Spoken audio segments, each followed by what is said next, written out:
रहीम अस्सलाम वालेकुम। मेरा नाम है शानज़े और आप लोग देख रहे हैं शानज़े मेहंदी डिज़ाइंस का यूट्यूब चैनल। कैसी हैं आप सब?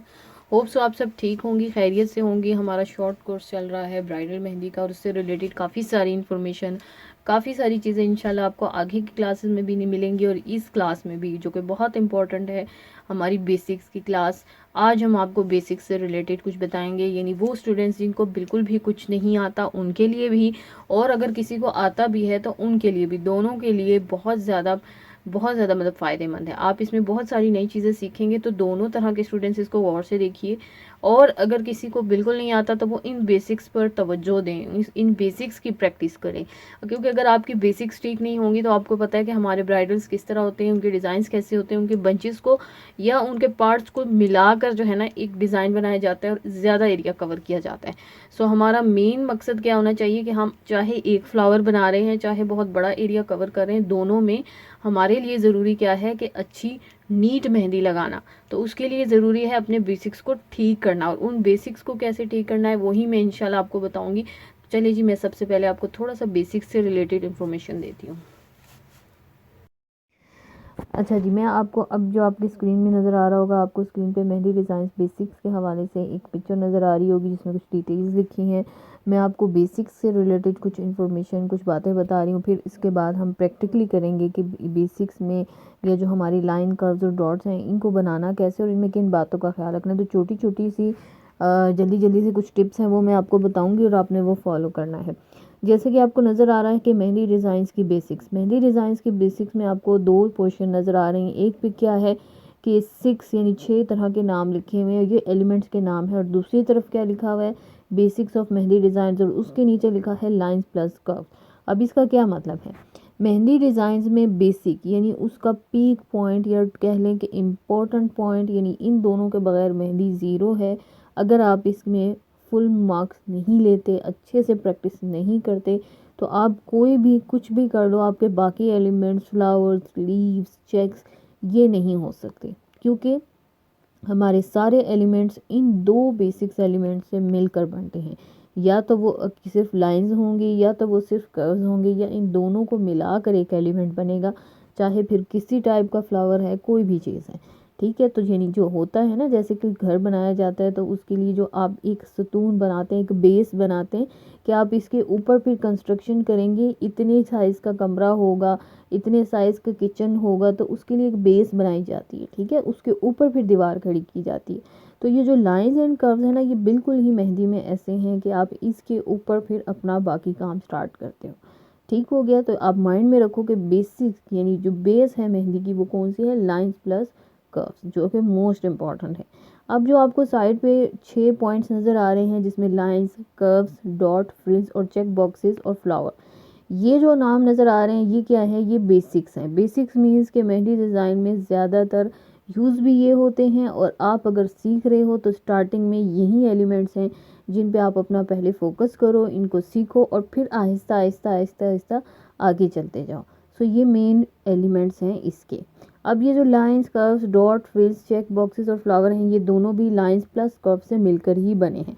सो आज के हम क्लास में आपको lines, curves, dot, frill, check boxes, इनके बारे में थोड़ा थोड़ा बताएंगे, और हमारे आने वाले तमाम डिज़ाइंस, जो भी ब्राइडल डिज़ाइंस हैं, कोई भी डिज़ाइन है, उसमें हम कोशिश करेंगे कि हम इन्हीं एलिमेंट्स का इस्तेमाल करते हुए अपने डिज़ाइन बनाएं, क्योंकि ये बिगिनर्स के डिज़ाइन हैं, बहुत ईजी बन जाते हैं, और इन एलिमेंट्स को सीख के आप बेशुमार डिज़ाइंस भी बना सकते हैं। तो चलिए जी, स्टार्ट करते हैं। अब आपको बेसिक्स के बारे में काफ़ी डिटेल से बता दिया, अब हम थोड़ा सा प्रैक्टिकली देखते हैं कि हम उसके बारे में, जो मैंने आपको टिप्स एंड ट्रिक्स बतानी थी वो कौन सी हैं। उसके लिए मेरे जो ये मीडियम साइज़ की बुक है, शानज़े मेहंदी डिज़ाइन प्रैक्टिस बुक, इस कोर्स में मैं यही यूज़ कर रही हूँ, रीयूजेबल है, इसमें सारे डिज़ाइंस भी बने हैं, और मज़े की बात यह है कि ये रीयूजेबल है, आप इसे जितनी दफ़ा चाहें यूज़ कर सकते हैं। सो सबसे पहले मैं कोई एक पेज ओपन करती हूँ, क्योंकि आज हमने आपको क्या बताना है, आज हमने आपको बताना है बेसिक्स से रिलेटेड इन्फॉर्मेशन देनी है, बेसिक्स से रिलेटेड आपको गाइड करना है। ठीक है, तो मैं आपको बताती हूँ बेसिक्स से रिलेटेड। जैसे मैंने आपको बताया कि बेसिक्स में हमारे बेसिक्स ऑफ मेहंदी डिज़ाइंस कौन से हैं, लाइंस एंड कर्व्स। लाइंस कौन सी होती हैं, ये देखिए, ये हमारी लाइंस हैं।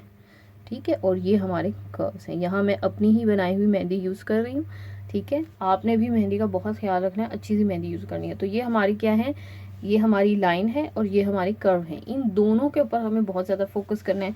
सबसे पहले मैं इन दोनों के हवाले से आपको कुछ ट्रिक्स बताती हूँ। लाइन से रिलेटेड ये है कि जब भी आप लाइन ड्रॉ करोगे, क्या करना है कि सरफेस से ऊपर उठा के, देखिए जैसे मेरी कोन की साइज से आपको नज़र आ रहा होगा, उसका शेडो जो है उससे दिख रहा होगा कि मैंने टच नहीं करना, मैंने सरफेस से ऊपर उठा के लगाना है, जैसे कि इस तरह से।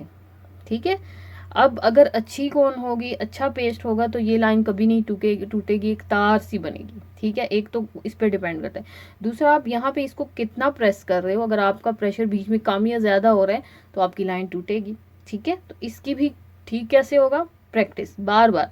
एक दफ़ा टूटेगी, 2 दफ़ा टूटेगी, 10 दफ़ा टूटेगी, लेकिन जितनी दफ़ा आप करोगे इंशाल्लाह फाइनली आपका ये इसके ऊपर जो है वो ग्रिप हो जाएगा। तो ये लाइन से रिलेटेड इंपॉर्टेंट चीज़। दूसरी चीज़ लाइन से रिलेटेड इंपॉर्टेंट चीज़ क्या है कि आपने क्या करना है कि सबसे पहले आपने क्या करना है कि वर्टिकल लाइन, इस तरह से वर्टिकल लाइंस की प्रैक्टिस करना है, और ख़्याल क्या रखना है कि दोनों के दरमियान कम फासला हो और इक्वल फासला हो। जब आप इस चीज़ की प्रैक्टिस करोगे कि अब इक्वल फासला आ रहा है दोनों के दरमियान, जितना चाहे मैं कम रख रही हूँ या ज़्यादा रख रही हूँ, अब मेरे से इक्वल बन रहा है, आपका प्रैक्टिस परफेक्ट है। लेकिन प्रैक्टिस छोड़नी नहीं है, फिर भी करते ही रहना। इसी तरीके से आप एक चीज़ नोट कीजिएगा, अगर आप क्या करते हो कि लेफ़्ट से राइट की तरफ जाते हो, जैसे कि मैं जा रही हूँ, देन परफेक्ट बनेगी, परफेक्ट लाइन बनेगी। लेकिन अगर राइट से लेफ़्ट की तरफ जाते हो देन आपको बहुत मुश्किल होगी। ठीक है, मेरे से तो खैर बन रही हैं, बन भी जाती हैं, लेकिन बहुत से लोग ये नहीं कर पाते। क्यों? क्योंकि वो ऑपोजिट डायरेक्शन है। हम आदि किस चीज़ के हैं, हम जब मेहंदी की बात करें उसमें अक्सर आप देखेंगे इधर से इस तरफ, यानी कि लेफ़्ट से राइट की तरफ। तो जब भी आप ऑपोजिट डायरेक्शन में काम करोगे तो जाहिर सी बात है प्रॉब्लम होगी। इसी तरीके से जो बड़ी लाइंस हैं, जैसे कि ये मतलब बड़ी लेंथ वाइज, तो उनको जो है ना कवर करना थोड़ा सा इनकी निस्बत मुश्किल होता है, क्योंकि बड़ी होती हैं, बीच में आपने तोड़ना भी नहीं है। सो उसकी भी प्रैक्टिस आपने करनी है। अब ये प्रैक्टिस आपने करनी कैसे है वो भी मैं आपको बताऊंगी इंशाल्लाह। ठीक है, इसी तरीके से अब हमारे पास आते हैं कर्व्स। कर्व्स के रिलेटेड आपको क्या ख्याल रखना है, किन बातों को। कर्व्स में आप देखेंगे कि मेरी इसी तरह कोन के शेडो नज़र आ रहा होगा आपको, सरफेस से मैंने ऊपर रखा हुआ है, लेकिन दोनों में डिफरेंस सिर्फ एक है, रखना दोनों में ही ऊपर है। फ़र्क इतना है कि यहाँ पर आप ज़्यादा कोन को ऊपर उठा सकते हैं। ठीक है, एक हाथ है उस तक, लेकिन कर्व में क्या है कि थोड़ा सा अपना ये जो सतह से फासला है ना, जो सरफेस से फासला, वो थोड़ा कम रखेंगे, क्योंकि इसमें गोलाई आ रही है। अगर आप बहुत ज़्यादा ऊपर रखोगे तो आपकी ये गोलाई टेढ़ी हो जाएगी। जैसे कि अगर मैं फ़र्ज़ करें ये लाइन की तरह देखें, इसको करूँ, ठीक है, तो देखिए मेरी शेप ख़राब हो रही है। सो इसका जो है ना, इस चीज़ का ख्याल रखने के लिए सरफेस से कोन की टिप ऊपर रखनी है, लेकिन थोड़ी कम। ठीक है, जितने आप लाइन के लिए रखते हो उससे कम कोशिश करनी, कम से कम। सो ये आपके कर्व्स और लाइन के आगे। कर्व्स की प्रैक्टिस कैसे करनी है वो भी हमारी रीयूजेबल मेहंदी प्रैक्टिस बुक है, उसमें तो पूरा पोर्शन है, अलग अलग पेज है जिस पे आप कर सकते हो। मैं आपके साथ स्क्रीन पे शेयर भी करूँगी इंशाल्लाह, तो आप देखिएगा। मैं उस बुक की पिक्चर्स कुछ शेयर करूँगी, या हो सकता है वीडियो भी शेयर कर दूँ जिसमें आपको दिखाऊँगी कि या आप इन पे प्रैक्टिस कर सकते हो। ठीक है, इसके अलावा वो बुक नहीं है तो कोई इशू नहीं है। जस्ट इस तरह की आपके पास ये बुक है या कुछ भी है, जस्ट आप क्या करो, बॉक्सेस बनाओ, ठीक है, और उनके अंदर फिलिंग करो। या मैंने जो तरीका रखा है, मेरा ये तरीका है कि मैंने एक सिंदरी बनाई है अपनी रीयूजेबल A4 साइज़ की, जो मेरी बुक है, जो कि कंप्लीट बुक है। उसमें मैंने क्या किया, सिंदरी बनाई है, उसको आपने फिल करना है। उसमें हर तरह हर एंगल के हैं, ठीक है, आप वो यूज़ कर सकते हो। और अगर उस तरह के नहीं है तो बॉक्स बना लो। इसी तरीके से सर्कल के लिए मैंने क्या बनाया, फ्रॉक बनाया हुआ है, उसके अंदर मैंने डिज़ाइनिंग की हुई है, वो उसमें ज़्यादातर कर्व यूज़ हुए हैं। तो उससे क्या फ़ायदा हो रहा है कि आपकी डिज़ाइनिंग भी हो रही है और कर्व की प्रैक्टिस भी हो रही है। ठीक है, आप उस बुक पे कर सकते हो, बुक नहीं है तो आप डायरेक्ट भी कर सकते हो, इस तरह की बुक है तो इस पर भी कर सकते हो। इस पर भी आप कर्व के लिए देखें, यही चीज़ आपने करनी है, फासला। ठीक है, ये चीज़ आपने करनी है। तो ये कर्व्स एंड लाइन, ये मोस्ट इंपॉर्टेंट चीज़ें हैं। अब हमारे पास आ जाता है डॉट्स। डॉट से रिलेटेड किन बातों का ख्याल रखना है, हम क्या करते हैं जब डॉट डालते हैं, एक प्रॉब्लम ये होती है छोटा बड़ा हो जाता है। ठीक, एक प्रॉब्लम ये होती है कि कभी इस तरह से टेढ़े मेढ़े हो जाते हैं। ठीक, तो ये सॉल्व कैसे करना है, जब भी आप डॉट लगाओ, अगेन सरफेस से ऊपर कोन को रख के काउंटिंग स्टार्ट करो और कोन को प्रेस करो, 1 2 3 4 और ऊपर डालो। 4 तक मैंने क्यों गिना, क्योंकि मुझे इतना ही डॉट चाहिए था। अगर मुझे इससे बड़ा चाहिए होगा तो मैं मज़ीद थोड़ा सा प्रेस करूँगी, लेकिन ये भी एक हद तक है। अगर आपको बहुत ज़्यादा बड़ा वाला सर्कल चाहिए तो वो आपको फिल करना होगा, उसको डॉट नहीं बोलेंगे हम, ठीक है। अब मुझे इससे छोटा चाहिए तो मैं 3 तक काउंटिंग करूँगी, 1 2 3, ठीक है। इसका फ़ायदा ये है कि आप एक साइज़ के, सेम साइज़ के डॉट्स लगा सकते हो। जैसे एक ये लाइन है ना, तो इसके ऊपर अगर आप कहते हो कि मैंने सेम साइज़ के डॉट लगाने हैं तो उसके लिए काउंटिंग बेस्ट है। सरफेस से ऊपर उठा के लगाना है। अगर सरफेस से टच करके लगाओगे तो जब आप अपनी कोन को ऐसे उठाओगे तो ये डॉट टेढ़ा मेढ़ा हो जाएगा। रीज़न क्या है कि इसके ऊपर आपकी निब जो है, अगर आपको नज़र आ रही हो, इसके ऊपर आपकी मेहंदी जो है वो लग जाएगी, और आपका निब जो है वो, उसके ऊपर मेहंदी जब लग जाती है तो वो ख़राब हो जाते हैं डॉट, ठीक है।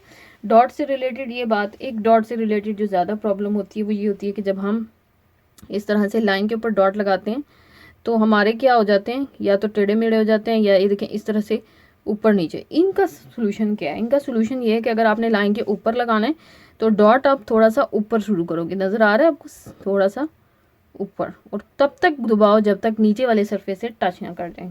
और साथ साथ काउंटिंग भी आप करो ताकि आपको आइडिया हो जाए। अगर आप चाह रहे हो कि लाइन के ऊपर हो तो बिल्कुल सेंटर में स्टार्ट लो, तो आधा डॉट आपका उधर होगा, आधा डॉट आपका इधर होगा, सिंपल सी बात, ठीक है। तो ये डॉट से रिलेटेड आपकी प्रैक्टिस। उसके बाद हम बात करें अगर अपने फ्रिल्स की, तो फ्रिल्स क्या होते हैं? फ्रिल्स ये होते हैं, कुछ लोग इसको बोलते हैं कंगा, कंगी वाला डिज़ाइन, या मुख्तलिफ नाम है, बट मेन हम ज़्यादातर लोग इसको फ्रिल ही बोलते हैं। इसमें आपको किन बातों का ख्याल रखना है, ये भी मेरी जो बेसिक की बुक है ना उसमें बहुत डिटेल में इसकी प्रैक्टिस दी हुई है। इसको आप विदाउट रेफरेंस और विद रेफरेंस दोनों तरह से कर सकते हो। पहले आप सीख रहे हो तो विद रेफरेंस करोगे, विदाउट रेफरेंस प्रैक्टिस करने के लिए है जगह, तो आप उस पर। अब अगर आप में इसमें क्या ख्याल रखना है कि आपकी लेंथ, यानी मैं आपको अगर थोड़ा सा जूम करके बड़ा वाला फ्रिल बना के दिखाऊं, ये ठीक है, ये मैंने एक बड़ा सा फ्रिल बना लिया। अब ये है इसकी लेंथ, ठीक है, ये लेंथ है, और ये है इसकी विड्थ, चौड़ाई, वो लंबाई है, ये चौड़ाई है। आपने क्या करना है फ्रिल बनाते वक्त, इन दोनों का ख्याल रखना है कि इसके साथ जो आप मज़ीद फ्रिल बना रहे हो वो इक्वल साइज़ को, यानी लेंथ वाइज और विड्थ वाइज, चौड़ाई और लंबाई सेम होनी चाहिए सबकी। अब वो कैसे सेम होगी? सिंपल सा तरीका है, आप लाइन ड्रॉ करते हो, ठीक है, क्योंकि हमेशा फ्रिल क्या होता है, ज़्यादा मेन जो फ्रिल है ना वो हमेशा इस तरह की एक स्ट्रेट लाइन के ऊपर लगाया जाता है। उसके ऊपर आप फ्रिल या सर्कल के ऊपर भी लगाया जाता है इसकी बेस बना के, ठीक है। अब इसके ऊपर आपने फ्रिल बनाना है, इक्वल साइज़ रखना है, आपसे इक्वल साइज़ नहीं हो रहे तो जस्ट आप क्या करोगे, जितना आपने फ्रिल की लंबाई रखनी है वो आप इस तरह से लाइट लाइट से डॉट्स लगा लो, ठीक है, लाइट लाइट से हल्की सी लाइन। और फिर आप क्या करोगे, अपनी फ्रिल को लेके जाओगे, इस सरफेस से टच करके वापस आ जाओगे, ठीक है। ये काम आपने कर लेना, ये इससे आपकी जो फ्रिल की लंबाई है ना वो इक्वल हो जाएगी। अब चौड़ाई का इशू रह जाता है, तो चौड़ाई ऐसी होती है क्योंकि छोटी छोटी जगह होती है, इधर आप डॉट्स वगैरह अगर लगाओगे वैसे जैसे ये, तो वो बहुत ज़्यादा मतलब मोटे हो जाते हैं, तो वो नहीं आप कहिए। कोशिश करें कि आप क्या करें कि डायरेक्ट इसको देख देख के आप करोगे इंशाल्लाह। तो आपको एक और चीज़ फ्रिल से रिलेटेड आपको मैं बताऊं, हम क्या करते हैं कि जब फ्रिल बनाते हैं, जैसे ये है, अब ये मैंने बनाया, मैं वापस सरफेस से टच करके ही उसको ऊपर लेके जा रही हूँ, ये देखें। जब मैं वापस जाती हूँ ना इसी पाथ के ऊपर, ये वापस यहाँ से फिर वापस, तो ये वाला जो पोर्शन है ना, ये थोड़ा अगर मैं आपको बड़ा करके बताऊँ, ये ये ठीक है। अब ये देखें, इसमें आपको दिख रहा होगा कि ये वाला जो है ये ठीक नहीं है, ये सही बना है। रीज़न क्या है कि यहाँ मैंने क्या किया, एक तो मेहंदी को घसीटते हुए लेके गई, वापस जब जा रही थी फिर से मैंने मेहंदी निकाली, डबल लाइन हो गई, चौड़ाई ज़्यादा हो गई। यहाँ मैंने क्या किया, सरफेस से ऊपर उठा के लेके गई। तो सरफेस से ऊपर उठा के लगाने के मेहंदी जो है ना, उसका फ़ायदा ये होता है आपके काम में नीटनेस आती है। अक्सर लोग बोलते हैं नीटनेस नहीं है, उसकी रीज़न मेन यही होती है। आप हाथ के ऊपर लगाते हो, उसको सरफेस से ऊपर उठा के लगाओगे, माशाल्लाह नीट लाइन्स लगेंगे। आप लाइन्स भी इसीलिए ख़राब होती है, उसमें थ्रिल्स आ जाता है। ठीक हो गया। यहाँ अगर मैं आपको एक सिंपल सी लाइन सरफेस के साथ टच करके लगा के दिखाऊं, तो ये देखें कुछ इस तरह की, ये देखें, ये सरफेस वाली लाइन और ये दोनों में फ़र्क दिख रहा होगा आप लोगों को, ठीक है। तो ये बहुत ज़रूरी है कि आपने इस चीज़ का ख्याल रखना है, ठीक है। अब उसके बाद डॉट्स हो गए, फिल हो गए, चेक बॉक्सेस। चेक बॉक्सेस में क्या होता है कि चेक बॉक्सेस में आपको पता है लाइंस यूज़ होती हैं। ये मैं आपको सिंपल मेहंदी जो है उसमें जो मेन एलिमेंट्स हैं उनके बारे में बता रही हूँ। तो उसमें चेक बॉक्सेस में भी आपको ज़ाहिरी बात है, अगर लाइन की प्रैक्टिस है तो चेक बॉक्सेस बनाना आपके लिए ईजी है, बहुत ईजी है, ठीक है। और उसको फिर अंदर से आप मुख्तलिफ एलिमेंट से डेकोरेट कर सकते हैं, और उसको मैं इंशाल्लाह आगे आपको डिज़ाइन में भी बताऊंगी। फिर आ जाते हैं फ्लावर्स। फ्लावर्स में मेन फ्लावर्स हमारे पास कौन से आते हैं, यू शेप के फ्लावर, ठीक है, और एक हार्ट शेप के फ्लावर। ये दो शेप के फ्लावर हम यूज़ करेंगे अपने डिज़ाइन में, इन दो शेप्स का जो है फ्लावर होगा, ठीक है। इन दोनों का बनाने का सिर्फ एक छोटा सा फार्मूला है। जो मिस्टेक ज़्यादा लोग करते हैं वो ये करते हैं कि लोग ऐसे बनाते हैं, या हमारी स्टूडेंट्स, ये देखिए यूं, ठीक है, यूं यूं, ये गलत है, ये गलत। ये दोनों किस्म के जो शेप हैं ये यूज़ होते हैं मेहंदी में, ऐसा नहीं है कि नहीं होते, बट उनकी अपनी जगह है। अगर आप फ्लावर पे या गोल सर्कल के ऊपर एक फ्लावर बनाने के लिए पत्तियां यूज़ कर रहे हो तो आपको इस शेप में बनाना है। फ़र्क क्या है, आपने क्या किया कि यहाँ पे जो दोनों, यहाँ और यहाँ का स्पेस इक्वल कर दिया, इसका और इसका इक्वल। ऐसा नहीं करना, ऊपर से चौड़ा होगा, नीचे से छोटा होगा। क्यों? क्योंकि हमारा सर्कल गोल होता है। जब आप सर्कल से दूर जाते हो तो आपका सरफेस ये देखें खुलता है, ठीक है ना, तो इसलिए उसकी एक शेप बन जाती है ये। अगर आप क्या करोगे, चौड़े चौड़े जो है ना, ये इस तरह देखें, अब चौड़े तो बन ही नहीं सकते ना, इक्वल साइज तो बन ही नहीं सकता, वो तो शेप ही ख़राब हो जाती है। सो आपने इस चीज़ का ख्याल रखना। तो ये हमारी बेसिक से रिलेटेड मैंने आपको मेन चीज़ें बता दी हैं। प्रैक्टिस आपने कैसे करनी है, इस क्लास का होमवर्क क्या है, होमवर्क यह है कि बेसिक एलिमेंट्स जो मैंने आपको बताया उसके बारे में आपने बताना है। बेसिक्स मेहंदी में जो बेसिक एलिमेंट जो बेस है उसकी, उसके बारे में थोड़ा सा आपने मुझे बताना है, प्लस ये प्रैक्टिस करनी है। अगर किसी को लगाने आती है, जस्ट कोई से भी कुछ बॉक्स बना के उसके अंदर फिलिंग करें, नहीं आती, प्रैक्टिस करें, आपके पास टाइम होता है, 1 घंटा 2 घंटा दें, बैठे आराम से करें। मेरी जो बुक है A4 साइज़ में है, जो कि 0 to एंड तक, यानी उसके जो सारे डिज़ाइन है उसमें आप वो मज़े से लेके ना उसको सीख सकते हो। उसमें पूरा है कि लाइंस की प्रैक्टिस अलग पोर्शन पे दी है, मैंने इसे दिखाया था आपको, और कर्व की जो है वो एक अलग पेज पे दी हुई है। और अगर आपके पास ये वाली बुक है तो आप इस पे भी प्रैक्टिस कर सकते हो। सो ये बिल्कुल भी मुश्किल नहीं है, बहुत ही ईजी है, आपने प्रैक्टिस कर लेना है, ठीक है। और मुझे पिक्चर लेकर हमारे व्हाट्सएप पर और हमारा जो फेसबुक का ग्रुप है वहाँ पर सबमिट करना है, ताकि सारी स्टूडेंट्स आपका वर्क देख के करें। तो बेसिक बहुत इंपॉर्टेंट है, और आपने इसको अपनी बाकी क्लासेस के साथ डेली बेसिस पर इस पे प्रैक्टिस करनी है, ठीक है, और अपना वर्क करना है। तो ये जो है हमारी रीयूजेबल बुक है, इस पे मैंने प्रैक्टिस की। अब मैं इसको अच्छे से क्लीन करूँगी। थोड़ा सा आप इसको वेट टिश्यू वगैरह से भी कर सकते हो, बट धोना जाके नहीं, कोई गीला पानी निकल रहा है और आप इसको जो है उससे वो कर रहे हैं, क्योंकि बुक है धोई तोड़ी जाती है, ठीक है।